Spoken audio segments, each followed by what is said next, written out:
Čítanie zo svätého Evanjelia podľa Matúša.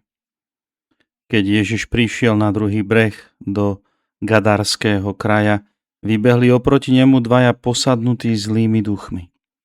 Vyšli z hrobov a boli takí zúriví, že sa nik neodvážil chodiť tou cestou.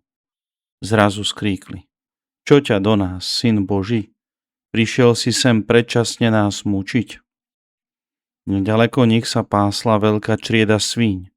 Zlí duchovia ho prosili: Ak nás už vyháňaš, pošli nás do čriedy svíň. On im povedal: Choďte. A oni vyšli a vošli do svíň. V tom sa celá črieda prudko hnala dolu svahom do mora a zahynula vo vodách. Pastieri ušli a keď prišli do mesta, vyrozprávali všetko aj o tých, čo boli posadnutí zlými duchmi.